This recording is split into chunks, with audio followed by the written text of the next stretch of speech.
Question है हमारे यहाँ पर, हिंदी शब्दानुशासन के लेखक कौन है। हिंदी शब्दानुशासन के लेखक कौन है। हेमचंद्र, कामता प्रसाद गुरु, धीरेन्द्र वर्मा या किशोरी दास वाजपेयी। अगर आपको इनके आंसर पता है तो आप पहले अपना आंसर लगा लीजिएगा, है ना, गैस कर लीजिएगा आपके मन में कि कौन सा इसका सही आंसर है। तो यहाँ पर हमारा राइट ऑप्शन हो जाएगा किशोरी दास वाजपेयी। ठीक है, हिंदी शब्दानुशासन के लेखक कौन है, किशोरी दास वाजपेयी हैं। और जबकि हिंदी व्याकरण की अगर बात करें तो ये कामता प्रसाद गुरु का ग्रंथ है।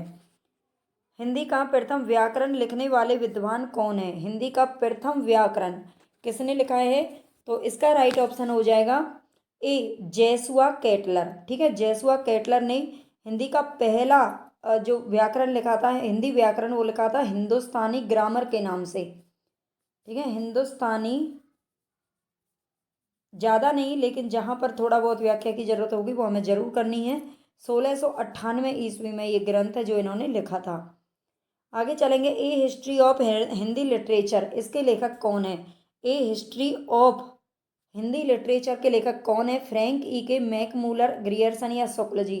तो यहाँ पर हमारा राइट ऑप्शन हो जाएगा फ्रैंक ई के। ठीक है, फ्रैंक ई के, जिन्होंने क्या लिखा था, ए हिस्ट्री ऑफ हिंदी लिटरेचर। आचार्य रामचंद्र शुक्ल ने द्वितीय उत्थान का समय कब से कब तक तय किया है। तो द्वितीय उत्थान का समय इनसे आपसे पूछा गया है। द्वितीय उत्थान, इन्होंने 3 उत्थान माने थे आधुनिक काल के। प्रथम उत्थान कौन सा था, भारतेंदु काल। द्वितीय उत्थान द्विवेदी युग। और जो तृतीय उत्थान था वो था मतलब छायावाद का युग। ठीक है, और इन्होंने प्रथम उत्थान का जो समय है वो कब से कब तक माना है, तो 1893 से 1918 ईस्वी माना है। ठीक है, 1893 से 1918 ईस्वी। अगर संवत की बात करें तो संवत में, वैसे उन्होंने संवत में ही लिखा था, यहाँ पर ईस्वी दे रखा है। आचार्य रामचंद्र शुक्ल ने द्वितीय उत्थान कब कब से कब तक तय किया है। यहाँ पर द्वितीय उत्थान का पूछ रहा है, तो 1893 से 1918 ईस्वी। ठीक है, इसको याद रख लेना। यहाँ पर आगे आप देख सकते हो तीनों जो उत्थान इन्होंने माने हैं। प्रथम उत्थान का समय है 1868 से 1893 ईस्वी, और द्वितीय उत्थान का समय है 1893 से 1918 ईस्वी। तृतीय उत्थान यानी कि छायावाद का जो भी युग माना है वो माना है 1975 से अब तक, यानी कि 1918 ईस्वी से अब तक। 3 उत्थान इन्होंने आधुनिक काल के माने हैं। आगे चलेंगे, यद्यपि मैं खुद उर्दू का बहुत बड़ा पक्षपाती हूँ, लेकिन मेरे विचार में हिंदी को विभाषा या बोली कहना उचित नहीं है। ये किसका कथन है। यद्यपि मैं खुद उर्दू का, इनमें से कौन था जो पक्षपाती था, मतलब उर्दू के फेवर में कौन रहता था, तो ये है गारसा दत्त तासी जी। ठीक है, गारसा दत्त तासी जो कि एक मतलब फ्रांस के निवासी थे, फ्रांसीसी विद्वान थे, और इन्होंने हमारे हिंदी का सबसे पहला ग्रंथ लिखा था, हिंदी साहित्य का इतिहास, और वो लिखा था फ्रेंच भाषा में। ठीक है, आपको ये भी याद रखना है, ये फ्रेंच भाषा में उन्होंने लिखा था। आगे चलेंगे, आगे हमें और भी बहुत सारी चीज़ें जो मिल जाएंगी। पुरानी हिंदी ग्रंथ के लेखक कौन है। पुरानी हिंदी ग्रंथ के लेखक कौन है, तो ये हमारा राइट ऑप्शन हो जाएगा चंद्रधर शर्मा गुलेरी। ठीक है, चंद्रधर शर्मा गुलेरी ने पुरानी हिंदी नाम से एक ग्रंथ लिखा था। आगे चलेंगे, हिंदी साहित्य का दूसरा इतिहास ग्रंथ के लेखक कौन है। इनके जो एक एक कीवर्ड होते हैं उसको आप पकड़ लीजिए, क्योंकि आधा इतिहास, है ना, और नया इतिहास, दूसरा इतिहास, अधूरा इतिहास, बहुत सारे इस तरह से आपको सिर्फ एक एक अक्षर में आपको अंतर मिलेगा। ठीक है, एक एक वर्ड में, तो इसका जरूर याद रख लेना। दूसरा इतिहास किसने लिखा है, नामवर सिंह, दूधनाथ सिंह, सुमन राजे या फिर बच्चन सिंह। तो यहाँ पर हमारा राइट ऑप्शन हो जाएगा बच्चन सिंह। ठीक है, बच्चन सिंह ने क्या लिखा है, बच्चन सिंह ने दूसरा इतिहास लिखा है। ठीक है, हिंदी साहित्य का दूसरा इतिहास लिखा है बच्चन सिंह ने। और सुमन राजे की अगर बात करें तो इन्होंने लिखा था आधा इतिहास, हिंदी साहित्य का आधा इतिहास। आधा इतिहास ही लिख पाई, है ना, बहुत सारा काम था घर का भी, ये लेडी है। और बच्चन सिंह ने लिखा था दूसरा इतिहास। आगे चलेंगे, डॉक्टर किशोरीलाल गुप्त ने इनमें से किस ग्रंथ का हिंदी अनुवाद हिंदी साहित्य का प्रथम इतिहास शीर्षक से किया है। डॉक्टर किशोरीलाल गुप्त ने, यहाँ पर 4 इतिहास के नाम दे रखे हैं। इस्तवार द ला लिटरेच्यूर एंदोई ए हिंदुस्तानी, ये गारसा द तासी का ग्रंथ है। गारसा द तासी का ग्रंथ है। The modern vernacular literature of Hindustan, ये किसका है, तो ये ग्रियर्सन का ग्रंथ है। ये किसका है, ये ग्रियर्सन का है। अब हमारे लिए ये दोनों ही इम्पोर्टेंट है। वो कैसे? क्योंकि इस्तवार द ला लिटरेरी ये फ्रेंच भाषा में लिखा गया था और द मॉडर्न वर्नाक्यूलर ये इंग्लिश में लिखा गया था। हालांकि ये हैं किसके? हिंदी भाषा के हैं, है ना। अब इन दोनों को हिंदी में जो कन्वर्ट किया था, मतलब अनुवादित किया था, वो किसने किया था? हमें ये चीज़ भी बहुत अच्छे से याद रखनी है, क्योंकि आजकल का जो पैटर्न है ना वो इतना बदल चुका है कि सीधे सीधे क्वेश्चन नहीं पूछे जाते, उनके पीछे के बैकग्राउंड वाले जो क्वेश्चन होते हैं ना उनको पूछता है हमेशा। तो हिंदी अनुवाद अगर हम इसकी बात करें, द किसका पूछा है, मतलब किसने किया है? किशोरी लाल गुप्त जी ने किसका किया है? तो किशोरी लाल गुप्त जी की अगर बात करें तो इन्होंने किया है द इस्तवार, इस्तवार द ला लिटरेत्यूर एंदोई ए हिंदुस्तानी, जो गारसदा तासी का ग्रंथ था, और इन्होंने किया था 1857 ईस्वी में। ठीक है।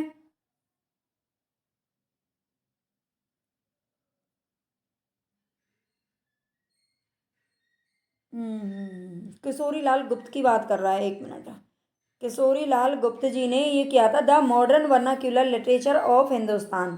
ठीक है, जो ग्रियर्सन का ग्रंथ था, इसे 1857 ईस्वी में ये किसने किया था? तो ये किशोरी लाल गुप्त ने किया था। इंग्लिश भाषा को हिंदी भाषा में अनुवादित किसने किया था? तो किशोरी लाल गुप्त ने। और अगर हम इनकी बात करें, गारसादा तासी का जो फ्रेंच का, और फ्रेंच जो जानता होगा वही तो करेगा, वो थे डॉक्टर लक्ष्मी सागर वार्स ने। उन्होंने किया था हिंदू साहित्य का इतिहास के नाम से 1852 ईस्वी में। हिंदी साहित्य का आधा इतिहास निम्नलिखित में से किसके द्वारा लिखा गया है? तो सुमन राजे के द्वारा लिखा गया है। ठीक है, डॉक्टर सुमन राजे। इसको भी आपको अच्छे से याद रख लेना। और ये कब लिखा था ये भी आपको बता देती हूँ, 2003 ईस्वी में। ठीक है, 2003 ईस्वी में से इन्होंने लिखा था हिंदी साहित्य का आधा इतिहास। रामचंद्र शुक्ल ने हिंदी साहित्य के आधुनिक काल को किस अन्य नाम से अभिहित किया है? यानी कि आधुनिक काल को क्या नाम इन्होंने और दिया है? वर्तमान काल, गद्य काल, उत्थान काल, या कोई सा भी नहीं। तो गद्य काल का नाम दिया है। ये कहते थे कि आधुनिक काल में सबसे ज्यादा गद्य विधाओं का प्रवर्तन हुआ भारतेंदु से ही। भारतेंदु में बहुत ज्यादा नाटक वगैरह लिखे गए थे, नाटक, उपन्यास, कहानियाँ। क्योंकि आपको ये चीजें पहले नहीं देखने को मिलेंगी। पहले सिर्फ काव्य भाषा ही, मतलब काव्य पर ही काम किया जाता था। आगे चलेंगे। मिस्र बंधु विनोद का चौथा भाग कब प्रकाशित हुआ? तो मिस्र बंधु विनोद का चौथा भाग कब प्रकाशित हुआ था? 1934, 13, 10 या 1900। तो यहाँ पर हमारा राइट ऑप्शन हो जाएगा 1934। ठीक है, मिस्र बंधु जो विनोद था उसमें उसके 4 भाग प्रकाशित हुए थे। ठीक है, 4 भाग उसके प्रकाशित हुए, जिसमें से 3 भाग 1913 में 3 भाग प्रकाशित हो चुके थे, और चौथा जो भाग था वो हुआ था 1934 ईस्वी में। ठीक है, तो ये भी 3 आपको याद रख लेने हैं। आगे चलेंगे। काल क्रमानुसार लिखा गया हिंदी साहित्य का प्रथम इतिहास ग्रंथ कौन सा है? जो काल क्रम के अनुसार लिखा गया है, मान लीजिए कि मेरा जन्म है, मान लीजिए 2000, फिर किसी का 2001 है, किसी का 2002 है, किसी का 2003 है, मतलब इस तरीके से उनको काल क्रम के अनुसार रखा जाना, ये ये जो विधि है वो किसने अपनाई थी? शिव सिंह सरोज, इस्तवार दाला लितरेतुर एंदोई हिंदुस्तानी, तज़किरा ए स्वैराई हिंदी, जो कि मौलवी करीमुद्दीन की रचना है, और the modern vernacular literature of Hindustan. इसका राइट ऑप्शन कौन सा हो जाएगा? काल क्रमानुसार किसको लिखा गया था? तो इस्तवार दाला लितरेतुर एंदोई ए हिंदुस्तानी।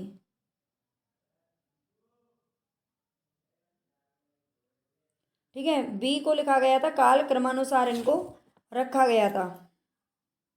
हालांकि मुझे कुछ ऐसा लग रहा है कुछ नहीं, लेकिन कुछ नहीं है। चलो आगे चलते हैं। हिंदी साहित्य का वैज्ञानिक इतिहास के लेखक कौन है? हिंदी साहित्य का वैज्ञानिक इतिहास किसने लिखा है? तो ये लिखा है डॉक्टर गणपति चंद्र गुप्त ने। ठीक है, डॉक्टर गणपति चंद्र गुप्त ने लिखा है, और ये 2 भागों में लिखा था। 2 भाग थे इसके। 1965 ईस्वी में ये प्रकाशित हुआ था। ठीक है, 2 भागों में प्रकाशित हुआ 1965 ईस्वी में। ये भी आपको याद रखना है। आगे चलेंगे। हिंदी साहित्य का पहला इतिहास किसके द्वारा लिखा गया था? पहला इतिहास, तो पहला इतिहास फ्रेंच भाषा में लिखा गया था, गारसदा तासी के द्वारा। अधिकांश साहित्य इतिहास का कवि है। अधि अधिकांश साहित्य इतिहास का कवि कौन है? कबीर, सूरदास, हरेपाद या विद्यापति? तो ये हैं,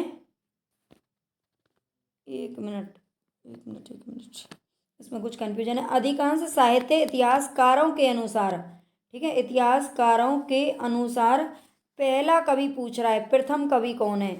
हिंदी के प्रथम कवि तो ये हैं सरहपाद।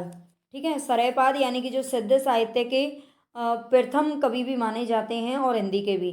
हिंदी साहित्य के इतिहास लेखन की परंपरा का सूत्रपात किसने किया था? तो ये गारसदा तासी ने किया था, ये भी आपको याद रखना है। हिंदी साहित्य के इतिहास ग्रंथ, हिंदी साहित्य विमर्श के लेखक कौन है? हिंदी साहित्य विमर्श के लेखक कौन है? वियोगी हरि, सूर्यकांत शास्त्री, डॉक्टर हजारी प्रसाद द्विवेदी, पद्मलाल पुन्नालाल बख्शी। तो यहाँ पर हमारा राइट ऑप्शन हो जाएगा पद्मलाल पुन्नालाल बख्शी। इन्होंने हिंदी साहित्य विमर्श के नाम से क्या लिखा था? इतिहास ग्रंथ लिखा था। आगे चलेंगे, हिंदी नवरत्न के लेखक कौन है? तो ये है मिश्र बंधु। ठीक है, हिंदी नवरत्न नाम से किसने रचना की थी? तो ये मिश्र बंधुओं ने की थी। आगे चलेंगे, मिश्र बंधु विनोद, मिश्र बंधु यानी कि इसमें 3 बंधु है ना, 3 लोगों के नाम इसमें शामिल हैं। अब वो 3 लोग कौन कौन से हैं ये आपको बताना है। 3 नाम कौन कौन से हैं मिश्र बंधु विनोद के अंतर्गत जो आते हैं, तो आपको याद रख लेना है। कौन से हैं इसमें से? श्याम बिहारी, सुखदेव बिहारी और राम बिहारी। इसमें एक तो आते हैं गणेश बिहारी, जो कि तीनों में दे रखा है। ठीक है, गणेश बिहारी जरूर आएंगे। इसके अलावा श्याम बिहारी, जो कि दोनों में दे रखे हैं, है ना। और इसके अलावा कौन है? सुखदेव बिहारी। ठीक है, सुखदेव बिहारी मिश्र। तो गणेश, श्याम और सुखदेव, गणेश, श्याम, सुखदेव, ये तीनों आपको नाम याद रख लेने हैं। ये भी खूब पूछा जाता है क्वेश्चन। हिंदी साहित्य का इतिहास के आधुनिक गद्य साहित्य परंपरा का प्रवर्तन के अंतर्गत प्रथम उत्थान की कालावधि निर्धारित की गई है। यहाँ पर विक्रम संवत दे रखा है। अभी हमने पीछे जो देखा था वो था ईस्वी में। ठीक है, अगर ईस्वी में 57 प्लस कर दो तो विक्रम ही आ जाएगा। और विक्रम में मतलब जो विक्रम संवत होता है उसमें से आप 57 क्या कर दो? घटा दो। ठीक है, घटा दो तो क्या आ जाएगा? ईस्वी निकल के आ जाएगा। 1900 से 1950 विक्रमी, 1925 से 50, 25 से 75 या 1900 से 1925 विक्रमी तक। यहाँ पर आपके विक्रमी पूछा है। अगर आप वैसे अभी पीछे हम पढ़ के आए हैं तो उसके हिसाब से भी आप चाहें तो लगा सकते हो। 1868 से 1893 की इसकी अवधि मानी है। अगर हम बात करें ईस्वी में, 1893 ईस्वी। ठीक है, अब इसमें आप लगा सकते हो 1868 में, यानी कि संवत 1925 से 1950 ईस्वी तक। सही आरोही क्रम चुनना है, सही आरोही क्रम चुनना है। इनमें से प्रयोगवाद, जयावाद नहीं है, छायावाद है, नई कविता या प्रगतिवाद। तो इनमें से पहले कौन था? तो बिल्कुल इसका सी ऑप्शन सही हो जाएगा। पहले छायावाद, फिर प्रगतिवाद, प्रयोगवाद और फिर आया था नई कविता का दौर। साहित्य का इतिहास दर्शन किसके द्वारा लिखा गया है? साहित्य का इतिहास दर्शन, साहित्य के इतिहास का दर्शन कौन करेगा? जिसके क्या होंगे? लोचन यानी कि आंखें। ठीक है, यह नलिन विलोचन शर्मा, नलिन विलोचन शर्मा उन्होंने लिखा था साहित्य का इतिहास दर्शन। रीतिकाल का समय क्या था? यहाँ पर रीतिकाल का क्वेश्चन दे रखा है। 1050 से 1375, 1700 से 1900 या फिर 1375 से 1700। तो यहाँ पर ये जो समय है ना बहुत ही इंपॉर्टेंट है। 1050 से 1375 ये आदिकाल का समय है, जो कि किसके द्वारा माने गए हैं? शुक्ल जी के द्वारा माने हैं। और 1375 से 1700 तक ये माना गया था भक्ति काल का समय, और ये माना गया है रीतिकाल का समय। 1300 से 1900 विक्रमी संवत ये कब माना गया है? रीतिकाल का समय माना जाता है इस दौर में। हिंदी के प्रारंभिक काल को वीर गाथा काल का नाम किसने दिया था? तो ये आचार्य रामचंद्र शुक्ल जी ने दिया था। ठीक है, आचार्य रामचंद्र शुक्ल जी ने प्रारंभिक काल को वीर गाथा काल नाम दिया है। पृथ्वीराज रासो के रचयिता का नाम बताना है आपको। चंद बरदाई। ठीक है, पृथ्वीराज रासो किसने लिखी थी? तो पृथ्वीराज रासो लिखी थी चंद बरदाई ने। और ये भी आपको याद रख लेना है, ये प्रथम महाकाव्य माना है। हालांकि इसको अप्रमाणिक मानते हैं शुक्ल जी, लेकिन उन्होंने फिर भी इसको प्रथम महाकाव्य का दर्जा दिया है, और चंद बरदाई को प्रथम महाकवि का। आदिकाल को प्रारंभिक काल नाम किसने दिया है? डॉक्टर ग्रियर्सन, मिश्र बंधु, महावीर प्रसाद द्विवेदी या हजारी प्रसाद द्विवेदी। आदिकाल को प्रारंभिक काल नाम किसने दिया है? प्रारंभिक काल नाम दिया है तो ये दिया है मिश्र बंधुओं ने। ठीक है, मिस्र बंधुओं ने आदिकाल को प्रारंभिक काल नाम दिया है। आदिकाल को सारे काल हम एक बार देखेंगे। आदिकाल को बीज वपन काल नाम किसने दिया है? विश्वनाथ प्रसाद मिश्र, शुक्ल जी या आचार्य महावीर प्रसाद द्विवेदी? आचार्य महावीर प्रसाद द्विवेदी, जो कि द्विवेदी युग के कवि थे, इन्हीं के नाम पर द्विवेदी युग का नामकरण किया गया था। ठीक है, इन्हीं के युग द्विवेदी युग जो नाम पड़ा है वो महावीर प्रसाद द्विवेदी के नाम पर ही पड़ा है। और इन्होंने आदिकाल को बीज वपन काल का है। बीज वपन का मतलब है बीज बोने का काल। रीतिकाल को अलंकृत काल नाम किसने दिया? रमा शंकर शुक्ल रसाल, विश्वनाथ मिश्र, मिश्र बंधु या फिर रामचंद्र शुक्ल? रीतिकाल की बात कर रहे हैं तो रीतिकाल को अलंकृत काल नाम दिया है विश्वनाथ प्रसाद मिश्र जी ने। आपको क्लास अगर अच्छी लग रही है, क्वेश्चन अच्छे लग रहे हैं तो प्लीज़ लाइक ज़रूर कर देना, चैनल को सब्सक्राइब कर लेना अगर नए हो तो, और शेयर ज़रूर कर देना अपने ज़्यादा से ज़्यादा दोस्तों के साथ में। आप शेयर करिए ताकि बहुत ही अच्छा कंटेंट मैं आपके लिए तैयार कर सकूं। हिंदी में हिंदी साहित्य का इतिहास सबसे पहले किसने लिखा था? अब ये बात कर रहा है हिंदी की। हिंदी में, हिंदी भाषा में हिंदी साहित्य का इतिहास ग्रंथ किसने लिखा था? ग्रियर्सन, शिव सिंह सेंगर, गारजादा तासी या रामचंद्र शुक्ल? तो ये लिखा था शिव सिंह सेंगर। अभी हम ऊपर पढ़ के आए हैं, इन्होंने फ्रेंच भाषा में लिखा था और इन्होंने अंग्रेजी भाषा में लिखा था। ठीक है, रामचंद्र शुक्ल जी ने लिखा था लेकिन बहुत बाद में लिखा था। सबसे पहले लिखा था शिव सिंह सेंगर ने, शिव सिंह सरोज के नाम से 1883 ईस्वी में। हिंदी साहित्य के इतिहास लेखकों का काल क्रमानुसार सही क्रम बताना है। हजारी प्रसाद द्विवेदी, मिश्र बंधु, रामचंद्र शुक्ल या राम कुमार वर्मा? तो यहाँ पर हमारा राइट ऑप्शन कौन सा हो जाएगा ये बताना है। तो सबसे पहले तो देखो मिस्र बंधु आएंगे, क्योंकि मिस्र बंधु बहुत पुराने टाइम में थे। इनका जीवन काल भी नहीं पता है, अलग अलग काल था इनका, है ना, मिस्र बंधु। और रामचंद्र शुक्ल का अगर हम जन्म की बात करें रामचंद्र शुक्ल की, तो 1884 ईस्वी में हुआ था। राम कुमार वर्मा पैदा हुए थे 1905 ईस्वी, और हजारी प्रसाद द्विवेदी पैदा हुए थे 1907 ईस्वी। ठीक है, तो ये इनका जीवन काल है, जन्म काल है। मिस्र बंधु सबसे पहले इनमें आएंगे। पुरानी हिंदी नामकरण किसने किया है? हजारी प्रसाद द्विवेदी, शुक्ल, इंसाल्लाह खान या चंद्रधर शर्मा गुलेरी ने किया है पुरानी हिंदी का नामकरण। हिंदी साहित्य के आरंभिक काल को सिद्ध सामंत काल किसने कहा है? हिंदी साहित्य का आरंभिक काल यानी कि आदि काल, वो इनके नामकरण खूब पूछे जाते हैं। आरंभिक काल को सिद्ध यानी कि भारतेंदु युग की बात कर रहा है, उसको सिद्ध सामंत काल किसने कहा है? आदि काल को राम कुमार वर्मा, राहुल सांकृत्यायन, गणपति चंद्रगुप्त या फिर मिस्र बंधु? तो यहाँ पर हमारा राइट ऑप्शन हो जाएगा राहुल सांकृत्यायन। ठीक है, जो राहुल सांकृत्यायन है उन्होंने सिद्ध सामंत काल के नाम से पुकारा है आदिकाल को। आरंभिक काल किसे कहा जाता है? तो ये भी आरंभिक काल मिस्र बंधुओं ने कहा था। किसको?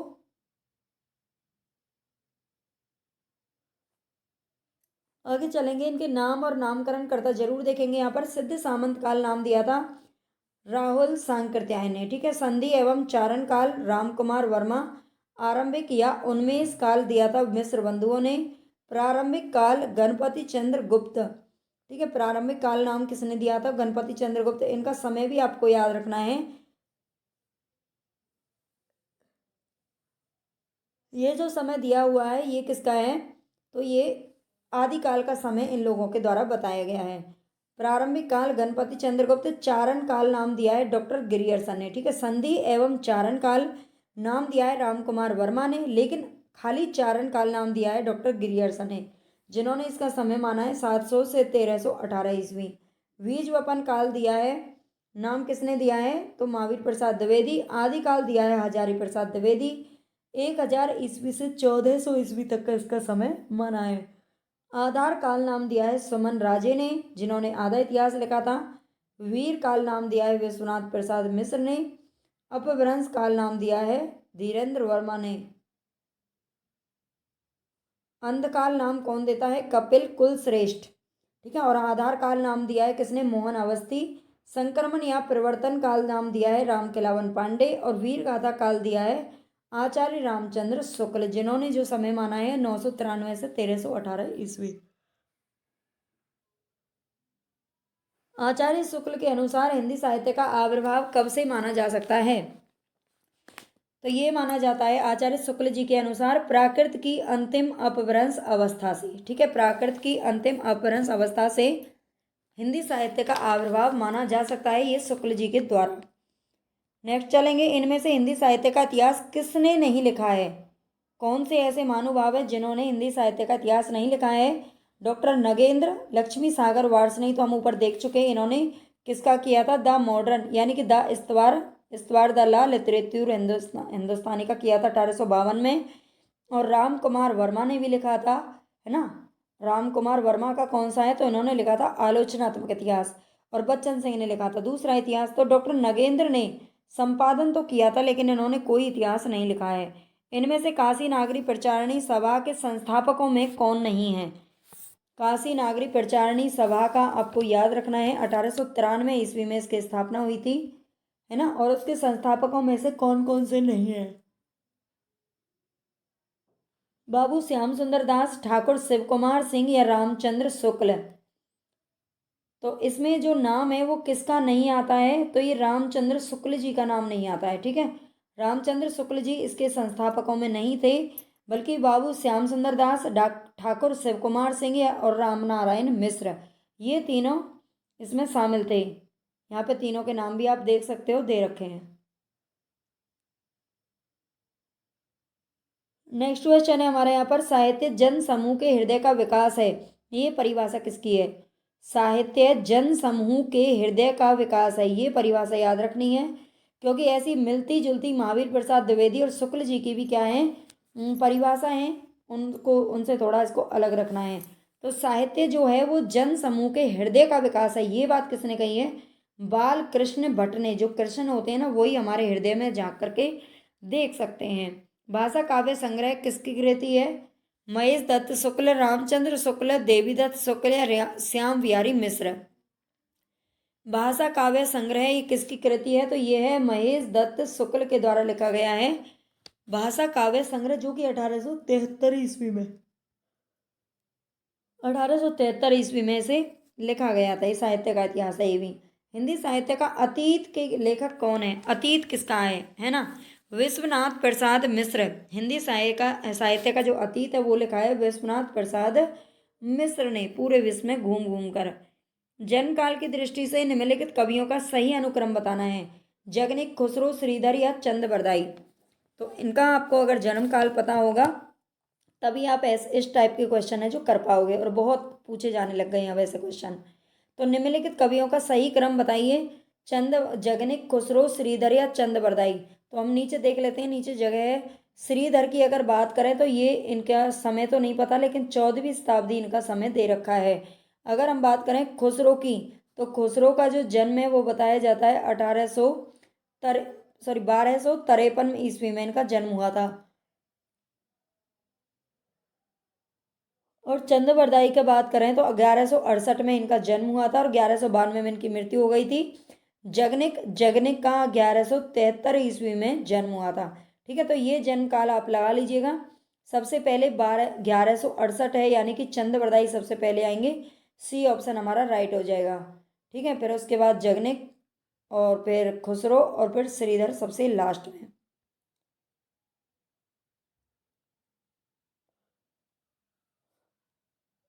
आगे देखते हैं, इनमें से वह कौन सी रचना है जिसे मूलतः हिंदी शब्द सागर की भूमिका के रूप में लिखा गया था, किंतु बाद में उसे स्वतंत्र ग्रंथ भी बना दिया गया।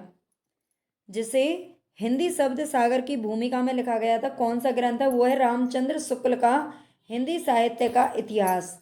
ठीक है, रामचंद्र शुक्ल जी का हिंदी साहित्य का इतिहास है, जिसे बाद में स्वतंत्र ग्रंथ घोषित कर दिया गया।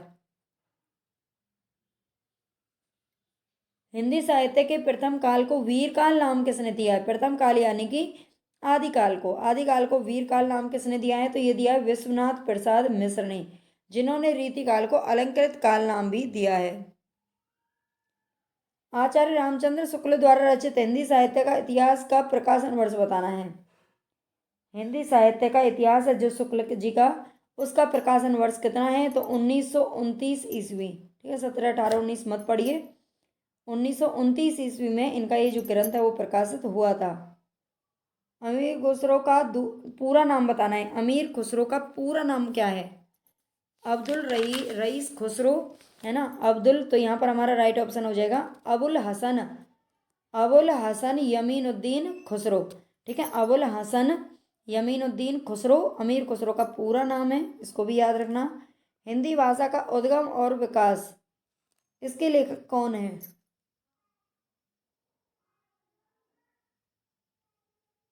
हिंदी भाषा का उद्गम और विकास के लेखक कौन है? डॉक्टर नगेंद्र शुक्ल या फिर हजारी प्रसाद द्विवेदी। अगर हम बात करें हिंदी साहित्य का उद्गम, हिंदी साहित्य की भूमिका, ये दो ग्रंथ हैं हजारी प्रसाद द्विवेदी का। यहाँ पर कह रहा है हिंदी भाषा का उद्गम, यहाँ पर भाषा पूछ रहा है, इस वर्ड को अच्छे से याद रखने हैं। उद्गम और विकास, ये है डॉक्टर उदय नारायण तिवारी जी का ग्रंथ। ठीक है, इसको अच्छे से याद रख लेना। हिंदी साहित्य के इतिहास लेखन में काल विभाजन और नामकरण का प्रथम प्रयास करने वाले हैं।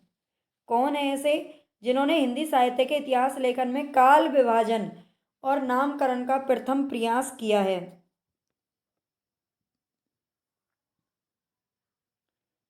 बताइए कौन सा आंसर है जो यहाँ पर हमारा सही हो जाएगा।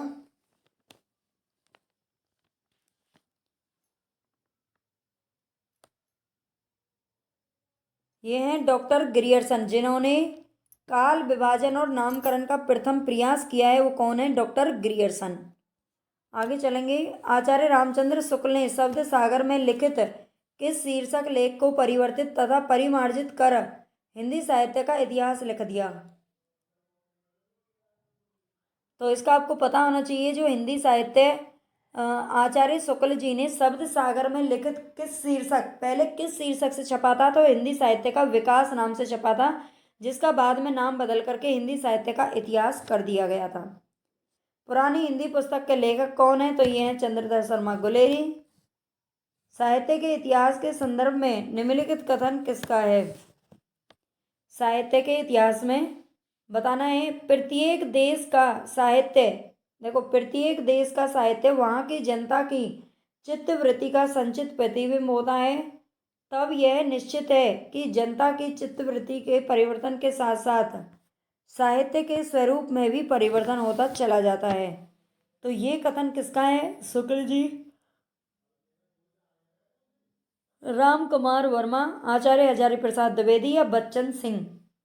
ये जो कथन है वो किसका है? तो आचार्य रामचंद्र शुक्ल जी का है। आप उनकी अगर किताब पढ़ेंगे तो वहाँ पर आपको शुरू के पेज में ही मिल जाएगा। आदिकाल में हिंदी गद्य के उद्भव काल में संस्कृत निष्ठ हिंदी का पक्ष किसने लिया था? हिंदी गद्य के उद्भव काल में संस्कृत निष्ठ हिंदी का पक्ष किसने लिया?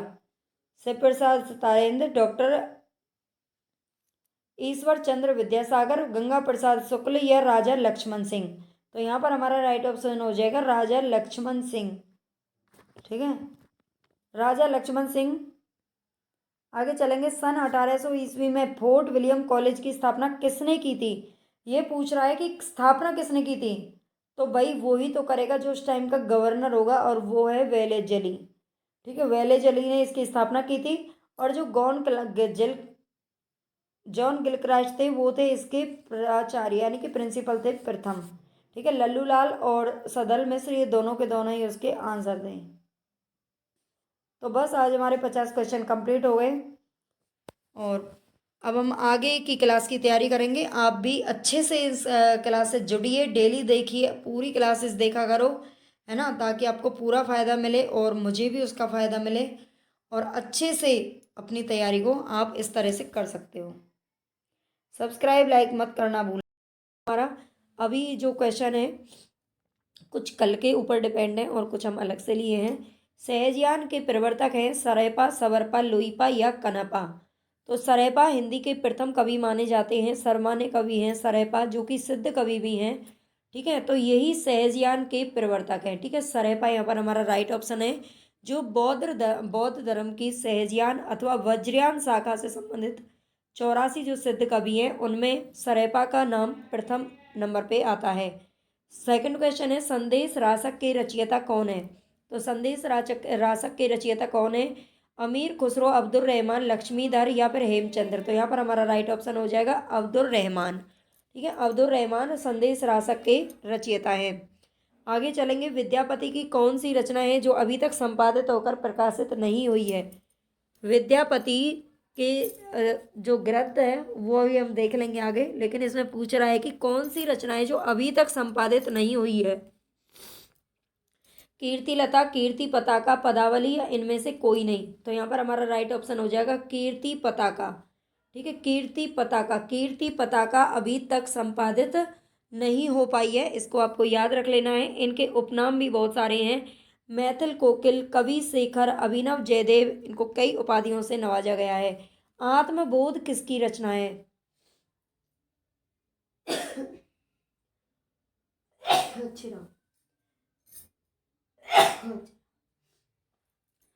सॉरी भाई, आज तो बहुत तेज सर्दी जुकाम हो गया है।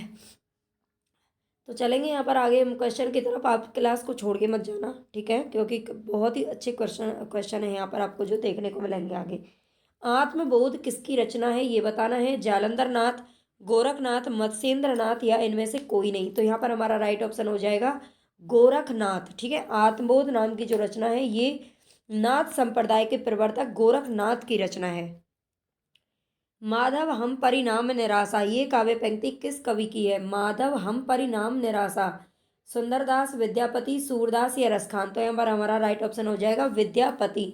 माधव हम परिणाम निराशा ये आदिकालीन कवि किसकी है? विद्यापति की है।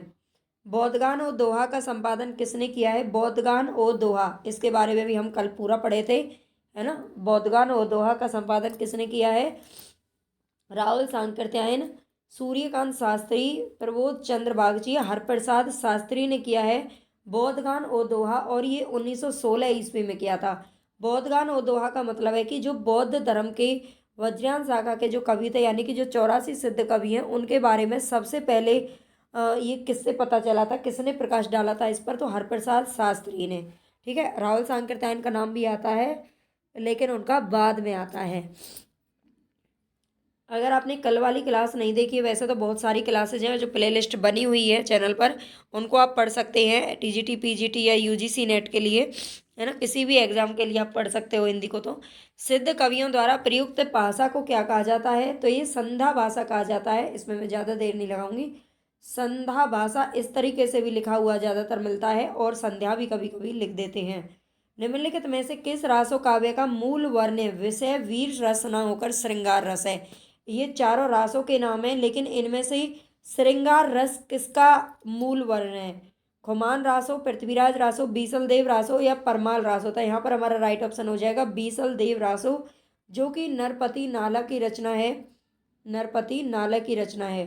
ठीक है, बीसल देव राजा की इसमें कथा कही गई है, लेकिन ये एक श्रृंगारिक गेय काव्य है। आलय खंड का दूसरा नाम क्या है? आलय खंड का दूसरा नाम क्या है? आलय खंड का जो दूसरा नाम है उसे संपादित करने वाले कौन थे? ये भी मैंने कल बताया था, लेकिन यहाँ पर हमें केवल दूसरा नाम बताना है। ये है परमाल रासो, ये जगनिक की रचना है, लेकिन परमाल रासो के नाम से इसे संपादित बाद में कराया था श्याम सुंदर दास जी ने। खड़ी बोली हिंदी में सर्वप्रथम रचना करने वाले कवि का नाम क्या है? खड़ी बोली हिंदी में सबसे पहले रचना करने वाले कौन थे? तो ये थे अमीर खुसरो। अमीर खुसरो की पहेलियाँ मुकरियाँ बहुत ही ज़्यादा जग प्रसिद्ध है। ठीक है, परमाल रासो काव्य कृति के कवि का क्या नाम है? तो ये मैं अभी बता चुकी हूँ, ये है जगनिक। ठीक है, परमाल रासो, परमाल दूसरे का माल अगर चुराना है तो जगना पड़ेगा। अच्युत चरण तरंगिनी, शिव सिर मालती माल, हरि न बनायो सुर सरी, कीजो इंदब भाल। इस दोहे के रचनाकार का क्या नाम है? अच्युत चरण तरंगिनी, इसके जो रचनाकार है वो है यहाँ पर रहीम। ठीक है, रहीम दास का ये दोहा है, इसको भी आपको याद रखना है। आगे चलेंगे। पंडित चंद्रधर शर्मा गुलेरी ने किसको पुरानी हिंदी का प्रथम कवि स्वीकार किया है? गुलेरी जी ने पुरानी हिंदी का सर्वप्रथम कवि किसे स्वीकार किया है? तो राजा मुंज को किया है। ठीक है, राजा मुंज को। हालांकि हिंदी के जो प्रथम कवि हैं वो सरयपाद या सरयपा को माना जाता है, ये सर्वमान्य है। वैसे अलग अलग लोगों ने अलग अलग कवियों को प्रथम के उपाधि दी है। ठीक है, और पुरानी हिंदी का प्रथम कवि राजा मुंज को माना है गुलेरी जी ने। हालात ए कन्हैया, ये किसकी रचना है? हालात ए कन्हैया है, तो ये अमीर खुसरो की रचना है। आगे चलेंगे। आदिकाल में किन ग्रंथों की प्रधानता रही है? आदिकाल में किन ग्रंथों की प्रधानता रही है? तो सभी जानते हैं रासो ग्रंथों की प्रधानता रही है। आचार्य हजारी प्रसाद द्विवेदी के अनुसार 14वीं-15वीं शताब्दी के हिंदुओं, मुसलमानों, सामंतों, शहरों, सेना के सिपाहियों और लड़ाइयों का जीवंत और यथार्थ वर्णन किस कृति में हुआ है? आचार्य हजारी प्रसाद द्विवेदी के अनुसार 14वीं-15वीं शताब्दी के जो ये सारी चीज़ें, इनका यथार्थ वर्णन किस ग्रंथ में हुआ है ये बताना है। तो ये हुआ है कीर्ति लता में। ठीक है, किस में हुआ है? कीर्ति लता, जो कि विद्यापति की रचना है। और ये कीर्ति लता और कीर्ति पताका तो अभी हमने ऊपर देखा, वो अभी तक संपादित नहीं हुई है। हालांकि है हस्तलिखित प्रति है जो उसकी मिलती है। और कीर्ति लता में इन सारी चीज़ों का यथार्थ और जीवंत वर्णन किया गया है। ठीक है, ये दोनों ही अभट्ट भाषा की रचना है, ये भी याद रख लेना। आगे चलेंगे। राहुल जी यानी कि राहुल सांकृत्यायन ने हिंदी भाषा का प्रथम कवि किसे स्वीकार किया है? तो ये सरैपा जी को किया है। ठीक है, सरैपा जो कि किसके थे? सिद्ध कवि थे। बीसलदेव रासों में किस शैली का प्रयोग किया गया है? श्रृंगारिक, आख्यान, गेय या प्रबंध? यहाँ पर शैली आपसे पूछ रहा है। हालांकि ये श्रृंगारिक काव्य है, लेकिन ये गेय शैली में इसमें अपनाई गई है। ठीक है, गेय शैली इसमें अपनाई गई, इसका मूल रूप है जो गेय काव्य है। जय मयंक जस चंद्रिका के रचयिता का क्या नाम है? जय मयंक जस चंद्रिका के रचयिता का क्या नाम है? भट्ट, केदार, नरपति नालय, नल सिंह या मधुकर कवि? तो यहाँ पर हमारा राइट ऑप्शन हो जाएगा मधुकर कवि। जय मयंक जस चंद्रिका किसकी है? तो ये मधुकर कवि की रचना है।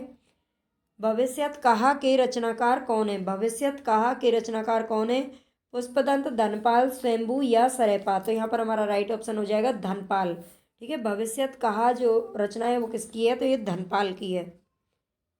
आगे चलेंगे। अगर आपको क्लास ये क्वेश्चन अच्छे लगे तो प्लीज़ चैनल को सब्सक्राइब जरूर कर लेना, लाइक कर देना वीडियो को, और ज़्यादा से ज़्यादा अपने दोस्तों के साथ में आपको शेयर करना है, क्योंकि हिंदी साहित्य की इसी तरह की क्लासेज हैं जो आपको हिंदी क्लासेज, व्याकरण यानी कि टीजीटी पीजीटी का जो भी कंप्लीट जो सिलेबस है उसके बेस पर यहाँ पर रिवीजन आपका पेपर तक चलेगा। उसके बाद भी हम यूजीसी नेट वगैरह की तो तैयारी कर ही रहे हैं कंप्लीट। आगे देखते हैं। पृथ्वीराज रासो महाकाव्य के रचयिता कौन है? तो ये चंद बरदाई हैं, और पृथ्वीराज रासो प्रथम महाकाव्य माना जाता है। ठीक है, और इनको प्रथम महाकवि माना जाता है, और ये रामचंद्र शुक्ल जी ने माना है। हालांकि वो इसको अप्रमाणिक मानते हैं। विद्यापति ने कुल कितने ग्रंथों की रचना की है? विद्यापति के द्वारा कुल कितने ग्रंथ लिखे गए हैं? तो ये लिखे गए हैं 16। ठीक है, 16 ग्रंथों की रचना है जो इन्होंने की है टोटल मिला के। कुछ इसमें संस्कृत भी है, मैथिल में भी है। पदावली को इनको मैथिली भाषा में लिखा था, तो उसी के दौरान इनको क्या कहा गया? मैथिल कोकिल की उपाधि दी गई। मैथिली बोली के लोकप्रिय कवि कौन है? तो ये विद्यापति हैं, है ना। इन्होंने पदावली जो है, पदावली की रचना मैथिली भाषा में की थी, इसी के आधार पर इन्हें मैथिल कोकिल की उपाधि दी गई। निम्नलिखित में से कौन सी रचना है जो कि पुष्पदंत की नहीं है? तो यहाँ पर सारी रचना आप देख सकते हो पुष्पदंत की कौन कौन सी हैं। महापुराण इन्हीं की रचना है। जय कुमार चरियु, जसर चरियु और पईम चरियु, लेकिन पऊम चरियु इनकी रचना नहीं है। अगर इसकी बात करें किसकी रचना है, तो फिर ये स्वयंभू की रचना है। ठीक है, पऊम चरियु किसकी रचना है? ये स्वयंभू की रचना है। जबकि महापुराण, जय कुमार चरियु और जसर चरियु ये तीनों पुष्पदंत की रचना है। सरैपा, ये जो चरियु है ये किस में कहा जाता है? तो अपभ्रंश भाषा का शब्द है। सरैपा का संबंध निम्नलिखित में से किससे है? तो ये सिद्ध साहित्य से है। ये प्रथम कवि हैं, सहजयान के भी प्रवर्तक इनको कहा जाता है। निम्नांकित में से कौन सी शिलांकित कृति है? इनमें से शिलांकित कृति कौन सी है? तो ये पहाड़ दोहा, राउरवेल, प्राकृत, पेंगलम, वर्ण रत्नाकर। तो यहाँ पर हमारा राइट ऑप्शन हो जाएगा राउरवेल। ठीक है, राउरवेल जो रचना है ये शिलांकित कृति है ना। और इसकी रचयिता की अगर बात करें तो वो है रोड़ा कवि। राउरवेल किसकी रचना है? तो ये रोड़ा कवि की रचना है। ठीक है, और ये राहुल, इस ग्रंथ की जो नायिका है उसका नाम भी राहुल ही है। ठीक है, नक्सिक वर्णन इसमें किया गया है, यानी कि श्रृंगारिक काव्य है। शालिभद्र सूरी की रचना का क्या नाम है? शालिभद्र सूरी की रचना का नाम बताना है। नेमिनाथ रास, भारतेश्वर बाहुबली रास। तो ये बिल्कुल सही है, भारतेश्वर बाहुबली जो रास है ये शालिभद्र सूरी की रचना है। ठीक है, और सुमतिगन रास कोई नहीं है, लेकिन सुमतिगन के द्वारा नेमिनाथ रास को लिखा गया है। ठीक है, ये सुमतिगन की रचना है। सुमतिगन की रचना है। नेमिनाथ राज, जय जय मयंक जस चंद्रिका माँ भी देख कर आए हैं पीछे, ये मधुकर कवि की रचना है। आगे चलेंगे। अमीर खुसरो किस नाम से जाने जाते थे? तूतिए हिंद, तोताए हिंद, सितारे हिंद या सरहिंद? ये चारों एक प्रकार के नाम है, तो यहाँ पर हम जानेंगे तूतिए हिंद। ये अपने आप को क्या कहते थे? तूतिए हिंद कहते थे। उपदेश रसायन के रचयिता का क्या नाम है? उपदेश रसायन, तो ये जिनदत्त सूरी की रचना है। ठीक है, एक है यहाँ पर जिनधर्म सूरी और एक है जिनदत्त सूरी, दोनों में अंतर समझ लेना। ये जिनदत्त सूरी की रचना है, उपदेश रसायन जिनदत्त। ठीक है, जिनदत्त देश, उपदेश रसायन किसकी रचना है? जिनदत्त सूरी की रचना है। और ये एक नृत्य गीत काव्य है जो कि 810 पद्यों में लिखा गया है। ठीक है, 810 पद्य है इसके अंतर्गत। और अगर हम बात करें जिनधर्म सूरी की एक रचना है, वो भी बहुत इंपॉर्टेंट है, स्थूली भद्र रास। स्थूली भद्र रास इनकी रचना है, स्थूली भद्र रास। ये जिनधर्म सूरी की रचना है। शालिभद्र सूरी की हम देख ही चुके हैं, भारतेश्वर बाहुबली रास है।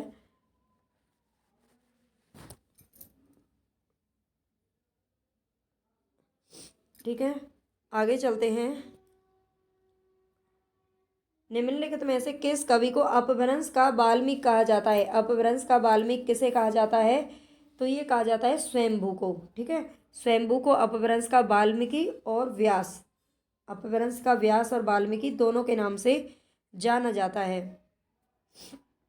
किस कवि को अभिनव जयदेव के नाम से जाना जाता है? तो ये मैं अभी बता चुकी थी, विद्यापति को अभिनव जयदेव की उपाधि से जाना जाता है। निम्नलिखित में से कौन सी रचना है जो व्याकरण ग्रंथ है?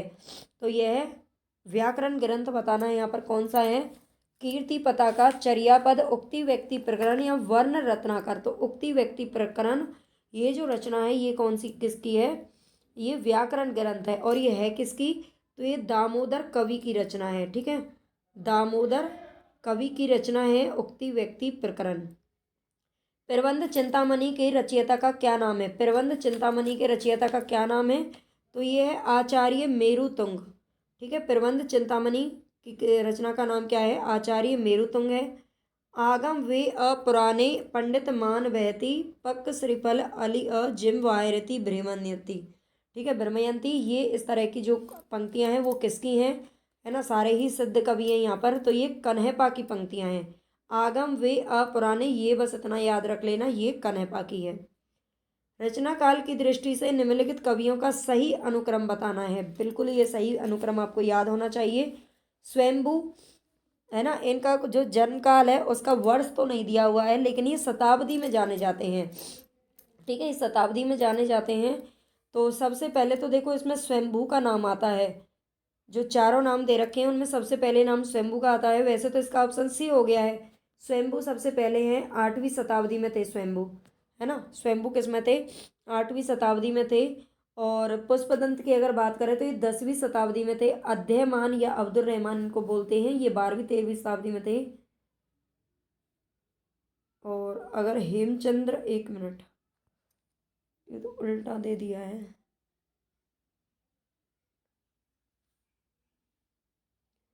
हेमचंद्र 11वीं शताब्दी में थे शायद, यहाँ पर कुछ कन्फ्यूजन है इसमें, या तो देखना पड़ेगा, ये थोड़ा सा मैं इसको डाल दूंगी बाद में।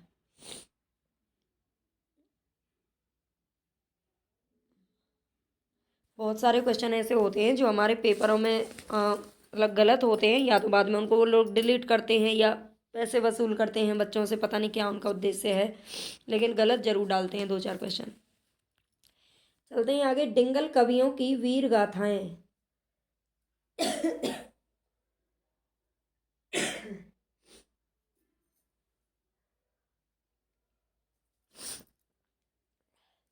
डिंगल कवियों की वीर गाथाएं, निर्गुणिया संतों की वानियां, कृष्ण भक्तिया रागानुगा, भक्ति मार्ग के साधकों के पद, राम भक्तिया वैधि भक्ति मार्ग के उपासकों की कविताएं, सूफी साधना से पुष्ट मुसलमान कवियों के तथा ऐतिहासिक हिंदू कवियों के रोमांस और रीति काव्य, ये 6 धाराएं अपभ्रंश कविता का स्वाभाविक विकास है। ये कथन किसका है? बड़ा लंबा चौड़ा यहाँ पर जो है कथन है, और हमें बताना है कि ये किसका है। डिंगल कवियों की वीर गाथाएं, निर्गुणिया संतों की वानियां, ये सारी जो 6 धाराएं यहाँ पर बताई गई हैं, ये जो कथन है वो है हजारी प्रसाद द्विवेदी जी का।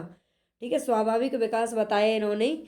अपभ्रंश, ये सभी धाराओं को अपभ्रंश कविता का स्वाभाविक विकास कहा है। ये हजारी प्रसाद द्विवेदी जी का है। कुंडलिनी के उद्भुत होने पर जो स्फोट होता है उसे क्या कहते हैं? कुंडलिनी के जो उद्भुत होने पर जो स्फोट होता है उसे क्या कहते हैं? तो नाद कहा जाता है। ठीक है, नाद यहाँ पर आ जाएगा। पुरुष परीक्षा किस कवि की रचना है? पुरुष परीक्षा किस कवि की रचना है? ज्योतिरीश्वर ठाकुर गोरखनाथ विद्यापति, तो ये विद्यापति की रचना है। ठीक है, पुरुष परीक्षा इनकी संस्कृत भाषा में लिखी गई रचना है, ये भी ध्यान रख लेना। कीर्ति लता और कीर्ति पताका मैं बता चुकी, अभट्ट भाषा में लिखी गई है। पदावली मैथिली भाषा में लिखी गई है। एक और मिलता है इनका गोरक्ष नाटक, गोरक्ष विजय नाटक, जो कि मैथिली भाषा में ही है। ठीक है, इसको भी याद रख लेना। और संस्कृत में इनकी क्या है? पुरुष परीक्षा। निम्नलिखित में से कौन सा विद्वान है जो पृथ्वीराज रासो को सर्वथा अप्रमाणिक ग्रंथ मानने वालों में शामिल नहीं है? ठीक है, इनको जरूर आप हाईलाइट कर लिया करो। नहीं पूछ रहा है। रामचंद्र शुक्ल तो बिल्कुल अप्रमाणिक मानते हैं। ठीक है, रामचंद्र शुक्ल ने तो बिल्कुल अप्रमाणिक माना है। गौरी शंकर हीरानंद ओझा ने भी माना है। डॉक्टर वूलर भी क्या मानते हैं? अप्रमाणिक मानते हैं। लेकिन जो मोहनलाल विष्णुलाल पांड्या जी हैं, मोहनलाल विष्णुलाल पांड्या ने क्या माना है? इनको, इसको अर्ध प्रमाणिक माना है। ठीक है, मोहनलाल एक अर्ध प्रमाणिक नहीं, ये तो प्रमाणिक मानने वाले हैं। ठीक है, ये तो प्रमाणिक मानने वाले हैं पूरी तरह से, 100% इन्होंने प्रमाणिक माना है, यानी कि रियल माना है इसको, मोहनलाल विष्णुलाल पांड्या ने। ठीक है, और ये तीनों अप्रमाणिक मानते हैं। मोरा जोबना नवेल रा भयो है गुलाल, कैसे घर दीनी बकस मोरे माल। उक्त काव्य पंक्तियों के रचयिता कौन है? मोरा जोबना नवेला रा भयो है गुलाल, ये पंक्तियां किसकी हैं? तो ये अमीर खुसरो की पंक्तियां हैं। ठीक है, याद रख लेना, इंपॉर्टेंट है। कीर्ति लता किस भाषा की रचना है? अभी हम देख करके आए, अभट्ट भाषा की रचना है। अपभ्रंश आपको नहीं करना है, क्योंकि अपभ्रंश से पीछे की अपभ्रंश का ही रूप है अभट्ट, लेकिन ये बोलचाल की जो भाषा थी अपभ्रंश, वो कहलाई अभट्ट। ठीक है, इसे इसमें ही लिखा गया था कीर्ति लता और कीर्ति पताका। आदिकाल में किस कवि ने अभट्ट भाषा में रचना की थी? तो अभट्ट भाषा में आदिकाल में किसने रचना की थी?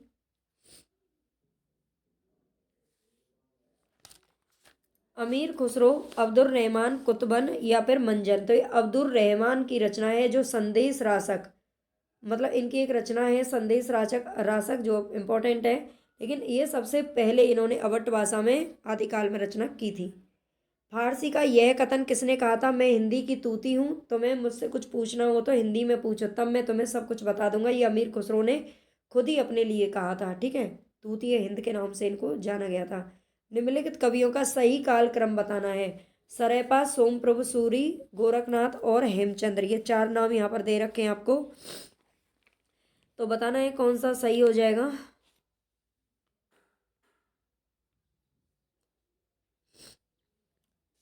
सबसे पहले हम देखते हैं यहाँ पर किसका नाम आएगा। देखो, सरेपा किस में आते हैं? सिद्ध कवियों में आते हैं। जो सरेपा का समय है ना, वो बहुत पहले का है, यानी कि राहुल सांकृत्यायन ने उनका जो समय है वो 700 यानी कि 8वीं शताब्दी में कुछ बताया था, 769 समय था शायद इनका। तो ये सरेपा यहाँ पर 769 ईस्वी इनका समय है। ठीक है, राहुल सांकृत्यायन के अनुसार। और गोरखनाथ का जो समय है वो 845 है। ठीक है, 845 है। तो ये तो दोनों लाइन से हैं, क्रम से हैं यहाँ पर। और हेमचंद्र की अगर बात करें तो हेमचंद्र 1088 में थे। मैं पीछे आपको बता रही थी, ये 11वीं शताब्दी में थे, वहाँ पे थोड़ा उल्टा पुल्टा लिखा था। ठीक है, और सोमप्रभ सूरी की बात करें तो 1100, ये 1300 सॉरी 1284 में इनका जन्म हुआ था। ठीक है, 1284 थे, 1284 इनका है सोमप्रभ सूरी का। तो यही ऑप्शन है जो यहाँ पर राइट हो जाएगा। आला किस ऋतु में गाया जाता है? तो इस बात सभी जानते होंगे, वर्षा ऋतु में गाया जाता है। उधर बुंदेलखंडी और उधर वाले क्षेत्रों में गाया जाता है, पूर्वांचल, यानी कि जो पूर्वांचल उत्तर प्रदेश के उधर में गाया जाता है। अपभ्रंश का मुख्य छंद कौन सा है? अपभ्रंश का मुख्य छंद बताना है। दोहा, बरवई, कुंडलियां या सवैया। तो दोहा अपभ्रंश का मुख्य छंद है, इसे दूहा के नाम से भी जानते थे। परमात्मा प्रकाश के रचनाकार कौन है? तो ये है योगेंद्र या जो इंदु के नाम से जाना जाता है। रचना काल की दृष्टि से निम्नलिखित ग्रंथों का सही अनुक्रम बताना है। बहुत ही इंपॉर्टेंट क्वेश्चन है, बिल्कुल आपको स्किप नहीं करना है क्वेश्चन। रचना काल की दृष्टि से आपको जानना चाहिए कि इन ग्रंथों का जो प्रकाशन वर्ष है बहुत ही इंपॉर्टेंट है, ठीक है। अनुराग बांसुरी, सबसे पहले मैं नीचे का लिख देती हूँ। इंद्रावती की अगर हम बात करें तो इंद्रावती आई थी 1744 ईस्वी, ठीक है। मृगावती की हम बात करें तो मृगावती 1501 ईस्वी इसका समय है। और ज्ञानदीप का जो समय है वो 1619 ईस्वी है। और अनुराग बांसुरी का समय है 1764 ईस्वी। तो सबसे पहले इसमें मृगावती कुतुबन की रचना है मृगावती। ज्ञानदीप शेख नबी की रचना है। इंद्रावती किसकी है? इंद्रावती तो ये नूर मोहम्मद की है। और अनुराग बांसुरी भी, ये इनका समय है ना, ये इनका समय है, ये देख लीजिए। अब सबसे पहले इसमें मृगावती आएगा 1501 ईस्वी, फिर ज्ञानदीप 1619, फिर इंद्रावती 1744 और फिर अनुराग बांसुरी 1764। तो सी ऑप्शन यहाँ पर हमारा सही हो जाएगा, ठीक है।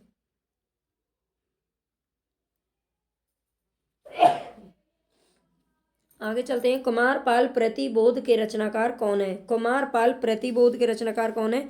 ये कुछ मिली जुली सी रचनाएं, इसलिए इनको अच्छे से आपको पढ़ लेना है। ये सोमप्रभ सूरी की रचना है, ठीक है।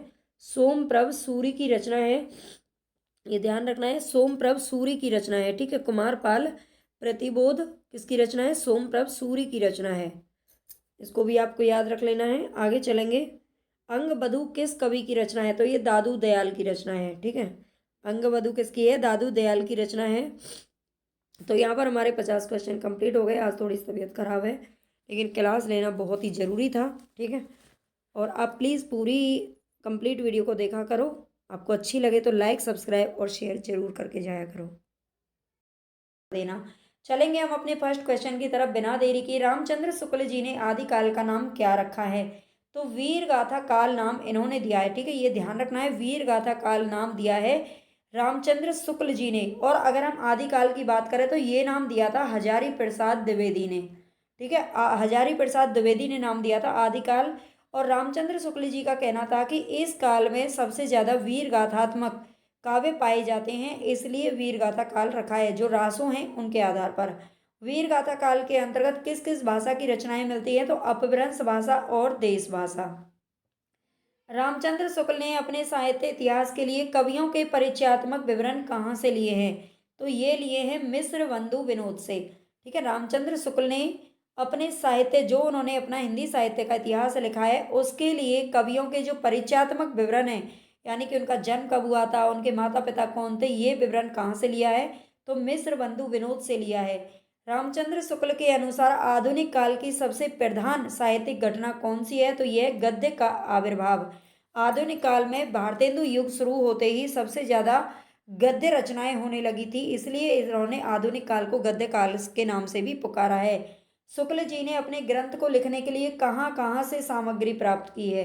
तो श्याम सुंदर दास की हिंदी कोविद रत्नमाला से, राम नरेश त्रिपाठी की कविता कौमुदी से, श्री वियोगी हरि जी के ब्रज माधुरी सार से, और मिस्र बंधु विनोद, जो कि मिस्र बंधुओं के द्वारा लिखा गया साहित्य का ग्रंथ है, ठीक है। मोस्ट इंपॉर्टेंट ये क्वेश्चन है। सारे ही क्वेश्चन आपके एग्जाम के लिए बहुत बहुत बहुत अच्छे रहने वाले हैं, बहुत यूजफुल रहने वाले हैं, ठीक है। मेरी तरफ से तो मेरे हिसाब से क्या है, बिल्कुल आज तक के जो पेपर आप उठा के देखोगे यहीं से प्रश्न पूछे जाते हैं, उनको मैंने वन लाइनर फॉर्म में यहाँ पर रख लिया है, ठीक है। तो इन चारों जो ग्रंथ हैं इनका आपको नाम याद रखना है। प्रत्येक देश का साहित्य वहाँ की जनता की चित्तवृत्ति का संचित प्रतिबिंब होता है, ये किसका कथन है? तो ये रामचंद्र शुक्ल जी का कथन है, ठीक है। प्रत्येक देश का साहित्य वहाँ की, मतलब जिस देश का साहित्य लिख रहे हैं वहाँ की जनता की चित्तवृत्ति, जनता के अंदर दिल में क्या है, उनके प्रतिबिंब के आधार पर होता है। तो ये रामचंद्र शुक्ल जी का कथन है। रामचंद्र शुक्ल के साहित्य इतिहास में कितने वर्षों के इतिहास को प्रस्तुत किया गया है? 900 वर्षों के इतिहास को। आपको ये क्वेश्चन अगर अच्छे लग रहे हैं तो प्लीज़ लाइक जरूर कर देना, ठीक है। आप सभी से रिक्वेस्ट है मेरी हाथ जोड़ करके कि लाइक सब्सक्राइब चैनल को जरूर कर लेना। मुझे कमेंट करके जरूर बताना कि आपको क्वेश्चन कैसे लग रहे हैं। रामचंद्र शुक्ल के अनुसार भक्ति काल की समय सीमा क्या रखी गई है? तो संवत 1375 से 1700 ईस्वी, ठीक है। भक्ति काल की समय सीमा की बात कराए तो 1375 से 1700 ईस्वी रखी गई है। शुक्ल के अनुसार मैं यहाँ पर ज़्यादा एक्सप्लेनेशन नहीं दूंगी, कल हम MCQ फॉर्म में क्लास पढ़ेंगे लगभग 50-60 क्वेश्चन, तो उनमें आपको थोड़ा सा एक्सप्लेनेशन देखने को मिल जाएगा। शुक्ल जी के अनुसार हिंदी साहित्य का आविर्भाव कब से माना जा सकता है? प्राकृत की अंतिम अपभ्रंश अवस्था से। ठीक है, प्राकृत की अंतिम अपभ्रंश, प्राकृत जो भाषा थी उसकी अंतिम जो अपभ्रंश अवस्था थी उससे हिंदी साहित्य का आविर्भाव माना जाता है। एक नार ने अचरज किया, सांप मार पिंजरे में दिया, ये पंक्तियां किससे संबंधित हैं, किसके द्वारा लिखी गई हैं? तो ये अमीर खुसरो के द्वारा लिखी गई हैं। ठीक है, ये मतलब मुकरियां और पहेलियों के लिए ये जाने जाते हैं। भरत मुनि ने अपभ्रंश को क्या नाम दिया है? तो ये देश भाषा के नाम से इन्होंने पुकारा है अपभ्रंश को। अपभ्रंश नाम का सर्वप्रथम उल्लेख कहाँ से प्राप्त होता है? राजा दहाड़सेन द्वितीय के शिलालेख में। ठीक है, राजा दहाड़सेन द्वितीय के शिलालेख में सबसे पहले अपभ्रंश नाम का उल्लेख आया है। देवसेन द्वारा रचित श्रावकाचार में कितने दोहे संकलित है? तो 933 दोहे। आदि पुराण किसकी रचना है? आदि पुराण पुष्पदंत की रचना है। हठ योग का उपदेश हिंदी में किसने दिया था? तो ये गोरखनाथ ने दिया था। गोरखनाथ जो कि नाथ संप्रदाय के प्रवर्तक रहे हैं। रास को क्रीड नियक किसने कहा है? भरत मुनि ने। ठीक है, रास को क्रीड नियक किसने कहा है? भरत मुनि ने कहा है। रास को एक रूपक किसने माना है? तो ये अभिनव गुप्त ने माना है। ठीक है, रास को एक रूपक किसने माना है? अभिनव गुप्त ने। राजसूय शब्द से रास की उत्पत्ति किसने मानी है? गारसा दत्त तासी ने। राजसूय शब्द से रास की उत्पत्ति, रास जो शब्द है, रासो जो शब्द है, उसकी उत्पत्ति किन किन शब्दों से मानी गई है? ये बहुत इंपॉर्टेंट होते हैं, है ना। मैं बहुत सारी गद्य विधाओं का रिवीजन करवाती आ रही हूँ लगभग 1 महीने से। कहानी, उपन्यास, निबंध, जो भी गद्य विधाएं थी उनको हम पढ़ चुके हैं, और हमारा आदिकाल भक्तिकाल अभी चल रहा है, तो इनको तो आप ज़रूर देखें। साथ में उन पिछली वाली जो वीडियोज़ हैं उनको भी ज़रूर देख लेना, आपका अच्छे से अच्छा रिवीजन वहाँ पे हो जाएगा। और इसके अलावा अगर आप UGC नेट की तैयारी कर रहे हैं तो UGC नेट जून 2025 के लिए कल 1 मार्च है, और उससे मेरी पेपर फर्स्ट के लिए भी, और हिंदी साहित्य की तो क्लास चल ही रही हैं, हिंदी साहित्य की क्लास ये चल रही हैं, और इसके अलावा कहानी हम कंप्लीट पढ़ चुके हैं, हिंदी कहानियाँ। ठीक है, उनको आप जरूर देख लेना। भारतेश्वर बाहुबली रास को रास परंपरा का प्रथम ग्रंथ किसने माना है? तो ये माना है मुनि जिन विजय ने। ठीक है, भारतेश्वर बाहुबली रास को रास परंपरा का पहला ग्रंथ माना है मुनि जिन विजय ने। इन क्वेश्चन को आप रट लेना अगर कोई भी एग्जाम आप देने जा रहे हो तो। श्री कृष्ण के जीवन पर लिखा गया ग्रंथ कौन सा है? नेमिनाथ रास। ये श्री कृष्ण के जीवन पर लिखा गया ग्रंथ है। यात्रा संघ एवं मूर्ति स्थापना का वर्णन किस ग्रंथ के अंदर मिलता है? तो रेवंत गिरी रास के अंदर मिलता है, जो कि विजय सेन सूरी की रचना है। इनके जो लेखक है वो भी आप याद रख लेना। यात्रा संघ एवं मूर्ति स्थापना का वर्णन मिलता है रेवंत गिरी रास में। कली काल का सर्वज्ञ और प्राकृत का पाणिनि, ये दोनों उपाधियां किसको दी गई हैं? तो हेमचंद्र को। ठीक है, कली काल का सर्वज्ञ किसे कहा जाता है? हेमचंद्र को। प्राकृत का पाणिनि भी हेमचंद्र को कहा जाता है। हजारी जी ने अपना उपन्यास चारु चंद्रलेख, ये इंपॉर्टेंट है, चारु चंद्रलेख किसका उपन्यास है? तो हजारी प्रसाद द्विवेदी जी का उपन्यास है। और ये किस ग्रंथ के आधार पर लिखा गया है? तो प्रबंध चिंतामणि के आधार पर, जो कि आचार्य मेरुतुंग की रचना है। हिंदी का प्रथम ऐतिहासिक ग्रंथ कौन सा माना जाता है? पंच पांडव चरित रास। ठीक है, हिंदी का प्रथम ऐतिहासिक ग्रंथ माना जाता है पंच पांडव चरित रास। श्रृंगारिक गेय काव्य कहाँ पर कौन सा मिलता है? ये है बीसल देव रासो। बीसल देव रासो जो कि नरपति नाहला के द्वारा लिखित है। हिंदी साहित्य का प्रथम 12 मासा वर्णन किस ग्रंथ में मिलता है? तो बीसल देव रासो में ही मिलता है, जो कि कार्तिक मास से प्रारंभ होता है। ठीक है, ये 12 मासा वर्णन अलग अलग लोगों ने अलग अलग मास से रखा है, इसको भी याद रख लेना। ठीक है, 12 मासा का मतलब है जो 12 महीने होते हैं, है ना, जनवरी फरवरी नहीं है, बल्कि जो हमारे हिंदू पंचांग के अंतर्गत होते हैं उसमें। आला ऊदल किस शाखा से संबंधित थे? तो बनाफड़ शाखा से संबंधित थे। आगे चलेंगे। मौखिक परंपरा के आधार पर आला खंड को संग्रहित किसके द्वारा किया गया था? तो ये किया गया था चार्ल्स इलियट के द्वारा। ठीक है, मौखिक परंपरा के आधार पर आला खंड को संग्रहित किसके द्वारा किया गया? चार्ल्स इलियट के द्वारा। आला खंड को परमाल रासो, आला खंड के जो रचनाकार हैं वो कौन है? आला खंड किसने लिखा है? तो जगनिक ने लिखा है। ठीक है, आला खंड को ही परमाल रासो के नाम से जाना जाता है। परमाल रासो शीर्षक से प्रकाशित किसने किया था? तो ये श्याम सुंदर दास जी ने किया था। पहले इसे आला खंड के नाम से जाना जाता था, बाद में इसका नाम कर दिया गया परमाल रासो, जो कि श्याम सुंदर दास जी ने इसका संपादन करा। आला खंड का अंग्रेजी अनुवाद किसने किया है? तो डब्ल्यू वाटरफील्ड ने। ठीक है, आला खंड का अंग्रेजी अनुवाद करने वाले कौन है? W Waterfield. आला ऊदल को धीर वीर की संज्ञा किसने दी है? जॉर्ज ग्रियर्सन ने। हिंदी का प्रथम महाकाव्य कौन सा है? तो यह है पृथ्वीराज रासो। ठीक है, हिंदी का प्रथम महाकाव्य पृथ्वीराज रासो, और जिन्होंने इसको लिखा था चंद वो है प्रथम महाकवि रामचंद्र शुक्ल जी के अनुसार माने गए हैं। चंद को छप्पियों का राजा किसने कहा है? शिव सिंह सेंगर ने कहा है। आगे चलेंगे, चंद को हिंदी में छंदों का राजा किसने कहा है? नामवर सिंह ने कहा है। ठीक है, चंद को हिंदी में छंदों का राजा किसने कहा है? नामवर सिंह ने। पृथ्वीराज रासो को अंग्रेजी अनुवाद किसने किया? कर्नल जेम्स टॉड ने। ठीक है, पृथ्वीराज रासो का अंग्रेजी अनुवाद किसने किया था? कर्नल जेम्स टॉड ने। पृथ्वीराज रासो को सुख सुखी संवाद के रूप में किसने स्वीकारा? तो यह हजारी प्रसाद द्विवेदी जी ने स्वीकारा। ठीक है, पृथ्वीराज रासो को सुख सुखी संवाद के रूप में किसने देखा है? हजारी प्रसाद द्विवेदी जी। पृथ्वीराज रासो के संदर्भ में किसने आनंद संवत की कल्पना की है? डॉक्टर मोहनलाल विष्णुलाल पांड्या जी ने। ठीक है, पृथ्वीराज रासो के संदर्भ में किसने आनंद संवत की कल्पना की है? तो डॉक्टर मोहनलाल विष्णुलाल पांड्या जी। पृथ्वीराज रासो के 4 पाठ किसने निर्धारित किए थे? माता प्रसाद गुप्त ने। ठीक है, माता प्रसाद गुप्त ने पृथ्वीराज रासो के 4 पाठ निर्धारित किए थे। राजा मुंज के सरस दोहे किससे प्राप्त हुए? तो प्रबंध चिंतामणि से। साहित्य समाज का दर्पण है, ये कथन किसका है? साहित्य समाज का दर्पण है, ये किसने कहा है? तो महावीर प्रसाद द्विवेदी जी ने कहा है। ग्रियर्सन ने अपने साहित्य इतिहास ग्रंथ का प्रकाशन किस पत्रिका से किया है? तो एशियाटिक सोसाइटी ऑफ बंगाल से किया है। ठीक है, ग्रियर्सन ने अपने साहित्य जो ग्रंथ लिखा है इन्होंने, इनका जो ग्रंथ है वो कौन सा है ये आप बता देना मुझे, या फिर मैं बता देती हूँ। द मॉडर्न वर्नाक्यूलर, है ना, ये वाला ग्रंथ इन्हीं का है, जो कि 1888 में प्रकाशित हुआ था एशियाटिक सोसाइटी ऑफ बंगाल से। मिस्र बंधु विनोद का साहित्य का पंचांग किसने कहा है? नामवर सिंह ने कहा है। ठीक है, मिस्र बंधु विनोद को साहित्य का पंचांग कहा है नामवर सिंह ने। मिस्र बंधुओं ने ब्रज भाषा का प्रथम कवि किसे माना है? तो सारंग धर को माना है। ठीक है, मिस्र बंधुओं के द्वारा ब्रज भाषा का प्रथम कवि कौन है? तो ये है सारंग धर। गोरखनाथ को सब्जी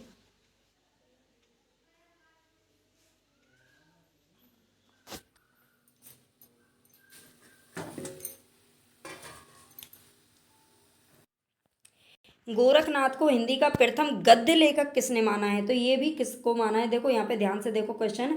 मिस्र बंधुओं ने ब्रज भाषा का प्रथम कवि माना है, हर किसी का पूछा जाता है। रामचंद्र शुक्ल ने किसको माना है? हजारी प्रसाद द्विवेदी ने किसको माना है ना। लेकिन मिस्र बंधुओं के 2 कवि याद रखने हैं आपको। ब्रज भाषा का प्रथम कवि इन्होंने सारंगधर को माना है, और हिंदी का प्रथम गद्य लेखक, ठीक है, गद्य लेखक किसको माना है? तो ये सॉरी गोरखनाथ को माना है मिस्र बंधुओं ने। ठीक है, ये उल्टा दे दिया है क्वेश्चन। इसी तरह से घुमा फिरा कर आपको क्वेश्चन पूछे जाने हैं पेपरों में। रामचंद्र शुक्ल जी ने हिंदी साहित्य का आरंभ किससे स्वीकार किया है? तो देश भाषा से किया है। ठीक है, रामचंद्र शुक्ल जी ने हिंदी साहित्य का आरंभ कब से स्वीकार किया है? देश भाषा से। अपभ्रंश भाषा को प्राकृताभास हिंदी किसने कहा है? रामचंद्र शुक्ल जी ने। अपभ्रंश भाषा को प्राकृताभास हिंदी कहा है रामचंद्र शुक्ल ने। इतिहास से शुक्ल जी ने जुटाया है, जगाया नहीं, ये किसका कथन है? तो ये जैनेन्द्र कुमार का कथन है। ठीक है, इतिहास से शुक्ल जी ने जुटाया है, जगाया नहीं है, ये किसने कहा है? जैनेन्द्र कुमार ने। हिंदी का आरंभिक रूप अभट्ट को किसने माना है? भोला शंकर व्यास ने। आई होप आपको ये क्वेश्चन अच्छे लग रहे होंगे। अच्छे तो पता नहीं लगे ना लगे, लेकिन आपके लिए बहुत ही इंपॉर्टेंट है ये क्वेश्चन, बहुत ही ज़्यादा इंपॉर्टेंट और यूजफुल रहेंगे, ये मैं बता सकती हूँ। अगर आपको लगता है थोड़ी सी भी मैंने मेहनत की है तो प्लीज़ लाइक ज़रूर कर देना, सब्सक्राइब जरूर कर लेना चैनल को, है ना। कुछ नहीं जाता आपका, लेकिन हाँ हमें बहुत मोटिवेशन मिलता है अगर आप लोग करते हो, तो हमारी मेहनत को अप्रिसिएट करने का यही तरीका होता है। पुष्य या पुंड को हिंदी का प्रथम कवि किसने माना है? शिव सिंह सेंगर, जॉर्ज ग्रियर्सन और मिस्र बंधुओं ने। ठीक है, पुष्य या पुंड को हिंदी का प्रथम कवि किसने माना है? तो ये 3 लोगों ने माना है। शिव सिंह सेंगर ने भी माना है, जॉर्ज ग्रियर्सन ने भी ना माना है, और मिस्र बंधुओं ने माना है। मिस्र बंधुओं ने ब्रज भाषा का कवि सारंगधर को माना है, गद्य लेखक गोरखनाथ को माना है और हिंदी का प्रथम कवि पुष्प या पुंड को माना है। हिंदी का सर्वमान्य प्रथम कवि कौन है? तो ये सरैपा है, जो कि सिद्ध साहित्य के प्रथम कवि कहे जाते हैं। ठीक है, सर्वमान्य यहाँ पर आकर रुक गए। हिंदी की प्रथम रचना किसे माना जाता है? तो ये श्रावकाचार्य को ही माना जाता है, जो कि देवसेन की रचना है। इसमें 933 दोहे थे टोटल, ऊपर हम देख चुके हैं। अपभ्रंश शब्द का प्रथम उल्लेख कहाँ मिलता है? तो धारसेन द्वितीय के शिलालेख में। जो धारसेन द्वितीय थे, उन्होंने अपने पिता के बारे में लिखवाया था इस शिलालेख में, और उन्होंने कहा था कि उनके जो पिता हैं गुहसेन, वो हिंदी मतलब प्राकृत, संस्कृत और अपभ्रंश तीनों भाषाओं के मतलब जानने वाले थे। ठीक है, ज्ञाता थे, इसलिए उन्होंने अपभ्रंश का नाम वहाँ पर लिखवाया था। अपभ्रंश का कालिदास स्वयंभू को कहा जाता है, ये तो एक क्वेश्चन बन गया। लेकिन कहा किसने है? तो ये भोला शंकर व्यास जी ने कहा है। ठीक है, अपभ्रंश का कालिदास किसे कहा जाता है? तो ये स्वयंभू को कहा जाता है, लेकिन किसने कहा है? भोला शंकर व्यास जी ने। अपभ्रंश साहित्य का व्यास किसे कहा जाता है? तो ये पुष्पदंत को कहा जाता है। आगे देखेंगे, भोला शंकर व्यास जी ने माघ, भारवी, बान, भवभूति की उपाधियों से किसे नवाजा है? तो ये पुष्पदंत को नवाजा है। ठीक है, भोला शंकर व्यास जी ने माघ, भारवी, बान, जो कि संस्कृत के लेखक हैं, है ना, संस्कृत के आचार्य हैं, उन सब की उपाधि, चारों की उपाधि एक ही बंदे को दे दी। वो कौन है? पुष्पदंत। जैन पुराण की संज्ञा किसे दी जाती है? तो महापुराण को दी जाती है, जो कि पुष्पदंत की ही रचना है। पुष्पदंत ने यशोधरा का वर्णन किस ग्रंथ में किया? जसहर चरियु में। ठीक है, जसहर चरियु ग्रंथ किसका है? ये भी पूछा जा सकता है, पुष्पदंत का है। अपभ्रंश साहित्य में क्वेश्चन और आंसर दोनों में ही आंसर छिपे हुए हैं, है ना, ध्यान से पढ़ो बस। अपभ्रंश साहित्य में दोहा काव्य परंपरा की शुरुआत किसने की है? तो ये की है स्वयंभू जी ने। अपभ्रंश साहित्य में दोहा काव्य परंपरा की शुरुआत किसने की है? स्वयंभू जी ने की है। दोहों की अविरल एवं अखंडित परंपरा अपभ्रंश में किससे चलती है? जोइंदू से चलती है। ठीक है, दोहों की अविरल एवं अखंडित परंपरा अपभ्रंश में जोइंदू से चलती है, याद रख लेना।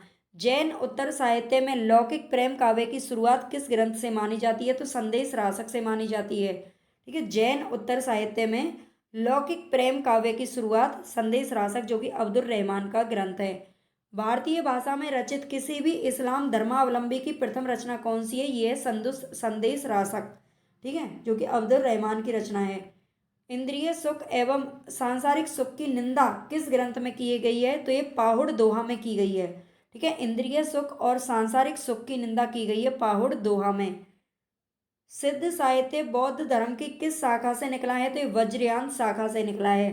ठीक है, बौद्ध धर्म की दो शाखाएं बट गई थी बाद में, हीनयान और वज्रयान, और उनसे ही वज्रयान शाखा से सिद्ध साहित्य उत्पन्न हुआ है। सिद्धों की भाषा कौन सी रही है? तो संध्या भाषा। ठीक है, सर संध्या भी कहीं कहीं लिखा जाता है, लेकिन संध्या भाषा इसका करेक्ट है। सिद्ध साहित्य में कौन कौन महिला रही थी? तो 3 महिला, 84 सिद्ध साहित्य, सॉरी 84 सिद्ध कवि हैं, टोटल 84 सिद्ध माने जाते हैं। उनमें से 3 महिलाएं थी, मणिभद्रा, मेकल्पा और लक्ष्मीकरा। ठीक है, मणिभद्रा, मेकल्पा और लक्ष्मीकरा, इन तीनों का नाम याद रख लेना। सिद्ध साहित्य की रचनाएं किस शैली में लिखी गई हैं? तो मुक्तक शैली में लिखी गई। इनकी भाषा है संध्या भाषा और इनकी रचनाएं की शैली है मुक्तक शैली। सिद्ध साहित्य पर सर्वप्रथम प्रकाश किसने डाला है? तो हरप्रसाद शास्त्री ने 1916 ईस्वी में। ठीक है, सिद्ध साहित्य पर सर्वप्रथम प्रकाश किसने डाला है? हरप्रसाद शास्त्री, 1916। राहुल सांकृत्यायन ने सिद्ध साहित्य पर प्रकाश कब डाला है? तो 1945 ईस्वी में। राहुल सांकृत्यायन ने तो बाद में सिद्ध साहित्य को प्रकाश में लेकर के आए थे, पहले तो हरप्रसाद शास्त्री ने 1916 में उसके बारे में जानकारी दे दी थी। सिद्ध साहित्य को समग्र रूप से प्रकाश में लाने का श्रेय किसे जाता है? प्राच्यविद बेंडल को। ठीक है, सिद्ध साहित्य को पूरी तरह से प्रकाश में लाने का श्रेय जो जाता है वो है प्राच्यविद वेंडल। मायावाद दर्शन किसका है? तो यह शंकराचार्य का। राहुल भद्र उपनाम से किसे जाना जाता है? तो सरैपा को जाना जाता है। सिद्धों में सबसे ऊंचा स्थान किसका माना जाता है? लुइपा का माना जाता है। सबसे ऊंचा स्थान लुइपा का माना जाता है, लेकिन सबसे पहला जो स्थान है वो सरैपा को दिया जाता है। वो हिंदी के प्रथम कवि भी सर्वमान्य है। नाथ संप्रदाय की दार्शनिकता सैद्धांतिक रूप से कहाँ से ली गई? शेष मत से। ठीक है, नाथ संप्रदाय की दार्शनिकता सैद्धांतिक रूप से कहाँ से ली गई है?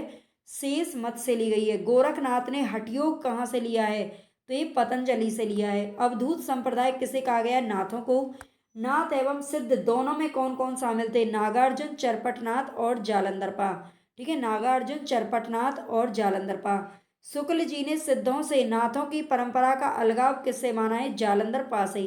ठीक है, शुक्ल जी ने, जो रामचंद्र शुक्ल जी है, उन्होंने सिद्धों और नाथों की परंपरा का अलगाव किससे माना है, तो ये जालंधरपा से माना है। विष्णु शर्मा का वास्तविक नाम क्या था अच्छा, विष्णु शर्मा वास्तविक नाम था किसका, मत्स्येंद्र नाथ का। मत्स्येंद्र नाथ का नाम आपने सुना होगा, इनको मच्छेंद्र नाथ, मत्स्येंद्र नाथ के नाम से भी जाना जाता है। और इन्हीं के शिष्य थे गोरखनाथ। ठीक है, इन्हीं के शिष्य थे गोरखनाथ, जिन्होंने हटियोग का भी प्रवर्तन किया था और जिन्होंने नाथ संप्रदाय का भी प्रवर्तन किया था। ठीक है, मत्स्येंद्र नाथ किसके गुरु थे, तो ये गोरखनाथ के गुरु थे और इनका नाम था विष्णु शर्मा। नाथ संप्रदाय का अधिक प्रसार कहाँ पर हुआ था, पंजाब एवं राजस्थान में। ठीक है, ये पश्चिमी भारत में हुआ था। गोरखनाथ अपने युग के सबसे बड़े नेता हैं, ये किसने कहा है, हजारी प्रसाद द्विवेदी ने। हजारी प्रसाद द्विवेदी ने गोरखनाथ को अपने सब युग का सबसे बड़ा नेता माना है। गोरखवाणी का संपादन किसने किया है, तो पीताम्बर दत्त बड़त्वाल ने किया है। ठीक है, पीताम्बर दत्त बड़त्वाल। तो यहाँ पर हमारे कंप्लीट क्वेश्चन हो चुके हैं। आप, आई होप आपको अच्छे लगेंगे, और अच्छे लगे तो देखो आपका कुछ नहीं जाता है, थोड़ी सी किसी की मेहनत को समझा करो। प्लीज़ लाइक, सब्सक्राइब और शेयर ज़्यादा से ज़्यादा आपको करना है, ताकि मुझे थोड़ा सा मोटिवेशन मिले इतना मेहनत करने के लिए। दिन रात लगना पड़ता है ना, ना भूख का पता है ना नींद का पता है। तो प्लीज़ आप इतना तो कर ही सकते हो हमारे लिए।